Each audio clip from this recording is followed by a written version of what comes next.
తెలుగువారి #1 choice Telugu matrimony.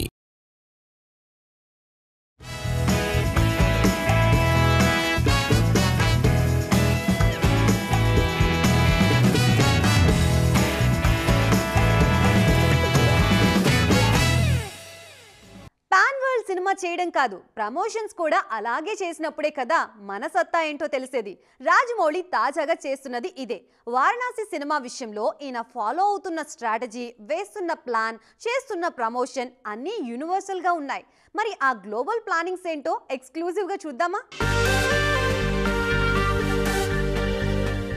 చూస్తున్నారుగా, కేవలం ఓ టైటిల్ గ్లిమ్స్ కోసమే రాజమౌళి ఎంతగా ప్లాన్ చేశారో, అలాంటిది సినిమా కోసం ఇంకెంత ప్లాన్ చేసుకుంటారు.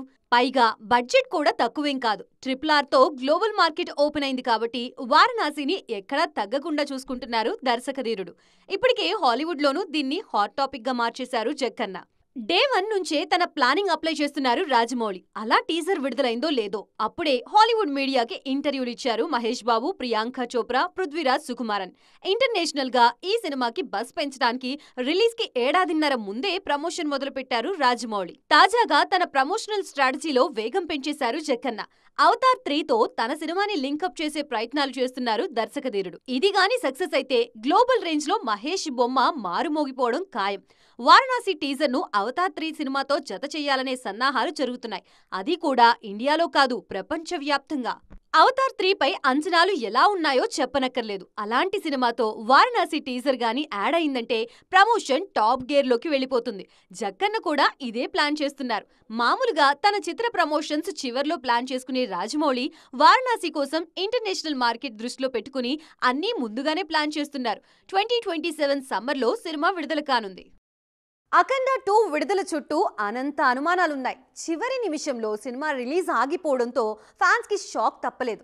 ఈ సినిమాని చుట్టుముట్టిన సమస్యలు కనిపించే అంత చిన్నవైతే కాదని అర్థమవుతోంది. జరిగిందేదో జరిగిపోయింది, గతం గతః. మరి ఫ్యూచర్ ఏంటి? బాలయ్య సినిమా కొత్త రిలీజ్ డేట్ ఎప్పుడు? ఆ గుడ్ న్యూస్ ఎప్పుడు చెప్తారు? అన్నీ అనుకున్నట్లు జరుగుంటే ఈ పాటికి థియేటర్స్ లో పూనకాలు పుట్టించేవారు బాలయ్య. అఖండ 2తో అదిరిపోయే ఓపెనింగ్స్ తెచ్చేవారు. కానీ అనుకోని ఆర్థిక సమస్యలు ఈ సినిమాను విడుదల కాకుండా ఆపేశాయి. ఈ సమస్యలు తీరేదెప్పుడు, మళ్లీ రిలీజ్ అయ్యేదెప్పుడు అనే చర్చ మొదలైందిప్పుడు. డిసెంబర్ 5 చాలా మంచి డేట్. ఇప్పుడైతే మిస్ అయిపోతుంది. అయిందేదో అయిపోయింది. కానీ ఒక్కటైతే నిజం, మంచి డేట్ అయితే జారిపోయింది. అలాగే ఓవర్సీస్ లో కూడా అఖండ 2కు డిసెంబర్ 5 లాంటి మంచి డేట్ అయితే దొరకదు. మళ్లీ అక్కడ అన్ని స్క్రీన్స్ దొరకడమూ కష్టమే. ఇప్పటికిప్పుడు సమస్యలు పరిష్కారమై విడుదలైనా కూడా ఓవర్సీస్ కలెక్షన్స్ లాస్ తప్పదు. అందుకే మంచి డేట్ కోసం చూస్తున్నారు.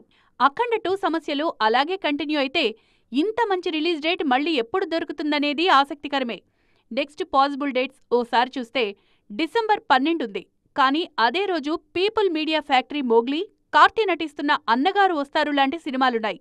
ఇక డిసెంబర్ 19కి అవతార్ 3 ఉంది. డిసెంబర్ 12, 19 మిస్ అయితే 25 పాసిబుల్ డేట్ అవుతుంది. ఆ రోజు వైజయంతి మూవీస్ ఛాంపియన్, ఆది సాయి కుమార్ శంబాలాతో పాటు మరో 2 సినిమాలున్నాయి. క్రిస్మస్ కూడా మిస్ అయితే సంక్రాంతికి పోటీ భారీగా ఉంది కాబట్టి సమస్య మరింత క్లిష్టమవుతుంది. చూడాలిక ఇన్ని డేట్స్లో అఖండ 2 ఆగమనం ఏ రోజు ఉండబోతుందో. సందీప్ రెడ్డి వంగా సినిమాలో ప్రభాస్ ఎలా ఉంటారు, ఎలా కనిపించబోతున్నారు, స్పిరిట్ లుక్ ఎలా ఉండబోతుంది, ఇలా ఎన్నో అనుమానాలున్నాయి అభిమానుల్లో. పైగా కొన్ని రోజులుగా ప్రభాస్ బయటికి రావట్లేదు. అన్నిటికీ మించి సోషల్ మీడియాలో ఫోటోలు ఏవేవో కనిపిస్తున్నాయి. కానీ అన్నిటికీ ఆన్సర్ వచ్చింది ఇప్పుడు. మరి ఇప్పుడు ప్రభాస్ ఎలా ఉన్నారో చూద్దామా? చూస్తున్నారుగా ప్రభాస్ ప్రెజెంట్ లుక్. కొన్నాళ్లుగా బయట కనబడని రెబల్ స్టార్ ప్రెజెంట్ జపాన్ లో ఫ్యాన్స్ ని కలిసే పనిలో బిజీగా ఉన్నారు. స్పిరిట్ షూటింగ్ కి చిన్న బ్రేక్ ఇచ్చి తన బాహుబలి, కల్కి, సలార్ మూవీస్ ఆదరించినటువంటి జపాన్ ఫ్యాన్స్ ని పర్సనల్ గా కలవడానికి వెళ్లారు ప్రభాస్. ఈ ఫొటోస్, వీడియోస్ తెగ వైరల్ అవుతున్నాయి ఇప్పుడు. ఒకప్పట్లా ప్రభాస్ ఈ మధ్య బయటకి రావట్లేదు. మొన్న స్పిరిట్ ఓపెనింగ్ కూడా రాలేదు. దాంతో ఆయన లుక్ ఎలా ఉంది అనే విషయంపై ఫ్యాన్స్ లోనూ టెన్షన్ ఉంది. ఇప్పుడు న్యూ లుక్ చూసి ఫిదా అయిపోతున్నారు. కాస్త మాసిగా చెప్పాలంటే మా రెబలోడు అదిరిపోయాడంటూ పండుగ చేసుకుంటున్నారు అభిమానులు. మీసాలు, గడ్డంతో ఫుల్ రగ్డ్ లుక్ లోకి మారిపోయారు ప్రభాస్. తన ప్రతి సినిమాలోనూ హీరోకి కెరీర్ బెస్ట్ లుక్ ఇస్తుంటారు సందీపంగా. అర్జున్ రెడ్డిలో విజయ్ దేవరకొండ, కబీర్ సింగ్ లో షాహిద్ కపూర్, అనిమల్లో రణబీర్ కపూర్ లుక్స్ నెక్స్ట్ లెవెల్లో వర్కౌట్ అయ్యాయి. తాజాగా ప్రభాస్ సైతం కాప్ రోల్ కోసం ఖతర్నాక్ మేకోవర్ అయ్యారు. త్వరలోనే కొత్త స్కెడ్యూల్ మొదలు కానుంది. ఏ దర్శకుడైనా తన సినిమా అద్దిరిపోతుంది, అలా ఉంటుంది, ఇలా ఉంటుంది అంటూ అంచనాలు పెంచేస్తూ ఉంటాడు. కానీ ఇక్కడ బ్లాక్ బస్టర్ డైరెక్టర్ మాత్రం భిన్నంగా ఆలోచిస్తున్నాడు. నా సినిమాపై అంచనాలు పెట్టుకోవద్దు, అంత సీన్ ఉండదు అంటున్నాడు. పైగా అది ఇండియన్ సినిమాలో మోస్ట్ క్రేజియెస్ట్ సీక్వెల్. ఇంతకీ ఏంటా సినిమా, ఎవరా దర్శకుడు? దృశ్యం ఇండియన్ సినిమాలో ఓ సంచలనం. మోహన్ లాల్ హీరోగా జీతు జోసెఫ్ 2013లో తెరకెక్కించారు ఈ సినిమాను. ఫ్యామిలీ జోనర్లో ప్రేక్షకులకు కొత్త థ్రిల్లర్ను పరిచయం చేశారు. ఆ తర్వాత తెలుగు, తమిళంతో పాటు కన్నడ, హిందీ, చైనీస్, జపనీస్లో కూడా ఈ సినిమాను రీమేక్ చేశారు. దృశ్యం 2 కూడా చాలా భాషల్లో రీమేక్ అయింది, హిట్ అయింది కూడా. దృశ్యం 3 షూటింగ్ ఈ మధ్య పూర్తయింది. దీనిపై ఎక్స్పెక్టేషన్స్ నెక్స్ట్ లెవెల్లో ఉన్నాయి. ఇక్కడే జీతు ఆడియన్స్కు వార్నింగ్ ఇచ్చారు. దృశ్యం ఫ్రాంచైజీలో తొలి 2 పార్ట్స్తో పోలిస్తే పార్ట్ 3 భిన్నంగా ఉంటుందని, ఆ అంచనాలతో 3వ భాగాన్ని చూడొద్దు, డిసప్పాయింట్ అవుతారంటున్నారు. దర్శకుడే ఇలా చెప్పేసరికి షాక్ అవుతున్నారు ఆడియన్స్. దృశ్యం 3పై కావాలని అంచనాలు తగ్గిస్తున్నారు జీతు జోసెఫ్. ముందు పార్ట్స్తో పోలిస్తే ఇంటెలిజెంట్ సీన్స్ ఉండవని, ట్విస్టుల కంటే ఎక్కువగా ఎమోషనల్ స్టోరీ ఉంటుందన్నారు ఈ దర్శకుడు. రిలీజ్ అయ్యాక చూసి ఇలా ఉందేంటి అనకుండా ముందుగానే ఆడియన్స్ను ప్రిపేర్ చేస్తున్నారు జీతు. ఇది కూడా ఒక ప్రమోషనల్ స్ట్రాటజీనే అయ్యుండొచ్చేమో. సమంతను ఇకపై నటిగా చూడలేమా? తెలుగులో ఆమెని హీరోయిన్గా చూడడం కష్టమేనా? నటిగా కంటే నిర్మాతగానే బిజీగా ఉండాలని ఫిక్స్ అయ్యారా? కావాలనే నటనకి దూరం అవుతున్నారా అంటూ చాలా డౌట్స్ ఈ మధ్య ఫ్యాన్స్లో వచ్చాయి. కానీ అన్నిటికీ సమాధానం వచ్చేసింది.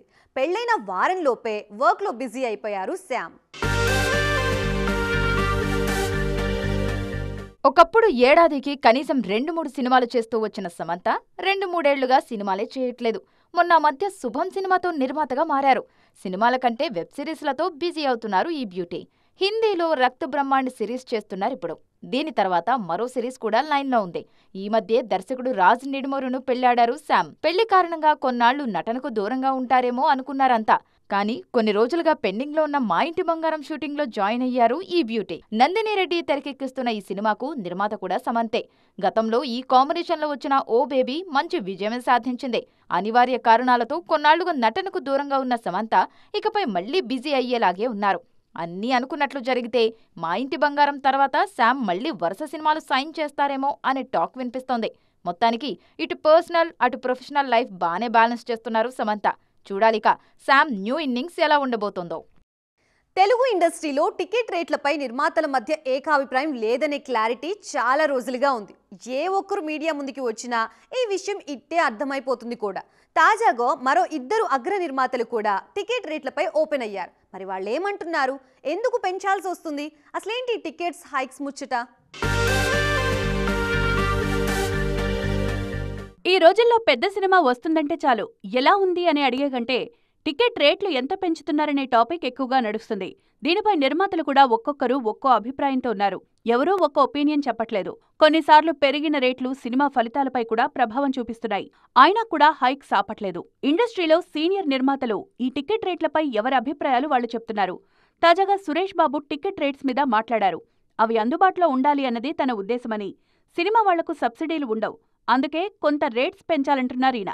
లాస్ట్ 15-20 సంవత్సరాల్లో 6,000 సింగిల్ స్క్రీన్స్ మూసేశారని చెప్పారు సురేష్ బాబు. పెద్ద సినిమాలు డబ్బు ఎక్కువ ఖర్చు చేస్తున్నాయి కాబట్టి టికెట్ రేట్స్ హైక్ కావాలంటున్నారని, flexible ticket rates better option అని తాను ఫీల్ అవుతున్నట్లు చెప్పారు సురేష్ బాబు. అలాగే ఐబొమ్మ రవిపై చర్చిస్తూ ఇండస్ట్రీలో సమస్యలు ఎప్పుడూ ఉంటాయని, టికెట్ రేట్స్ పెరిగాయి కాబట్టి పైరసీ చూస్తున్నారన్నది ఒక వాదన మాత్రమే అన్నారు. మరోవైపు టికెట్ రేట్లపై బన్నీ వాస్ కూడా స్పందించారు. టికెట్పై 100 రూపాయలు పెంచితే నిర్మాతలకొచ్చేది 28 రూపాయలే అన్నారాయన. మిగిలింది థియేటర్లు, ట్యాక్సులు, డిస్ట్రిబ్యూషన్కు పోతుందన్నారు వాస్. ఏ నిర్మాత అభిప్రాయం ఎలా ఉన్నా ఫైనల్గా సినిమా చూడాలంటే భారం పడుతోంది మాత్రం సామాన్య ప్రేక్షకుడిపైనే అనేది కాదనలేని నిజం. మొన్న చాలా క్లియర్గా క్యాలిక్యులేట్ చేసామండి. Producer is taking less than 28% to the home. అంటే 100 రూపాయల టికెట్లో మాకు వచ్చేది 28 రూపాయలు. ప్రొడ్యూసర్ అన్ని పోను ఫైనల్గా ఇంటికి తీసుకెళ్ళేది 28 రూపాయలు. దాంట్లోంచి మళ్ళీ మాకు ఆ సినిమా మిగిలితే మేము మళ్ళీ 35%, 40% ఇన్కమ్ ట్యాక్స్లు కడతాం. అపార్ట్ ఫ్రమ్ దాట్ ఇప్పుడు 600 రూపాయలు, 800 రూపాయలు అవ్వచ్చు. బట్ జనాల్లో ఏమైపోయిందంటే 600 రూపాయలు ప్రొడ్యూసర్కి వచ్చేస్తుంది, 600 రూపాయలు ప్రొడ్యూసర్ తినేస్తున్నాడు అనుకుంటారు. మీరు మన అందరం ఒక ఫ్యామిలీ కాబట్టి ఇంత అటు సైడ్ సపోర్ట్ చేస్తున్నా కూడా ఒక్క సపోర్ట్ మీరు అందరూ కూడా మాకు చేయవలసింది ఏంటంటే really how much we are taking to the home. మీరు ఒక విశ్లేషణాత్మకంగా మీరు అందరూ కూడా రాస్తే బాగుంటుంది అనేది నా ఒపీనియన్. సో చూసారుగా, ఇది ఇవాల్టి ఈటీ ఎక్స్క్లూజివ్. రేపటి ఈటీ ఎక్స్క్లూజివ్లో మళ్ళీ కలుద్దాం. అప్పటి వరకు చూస్తూనే ఉండండి TV9.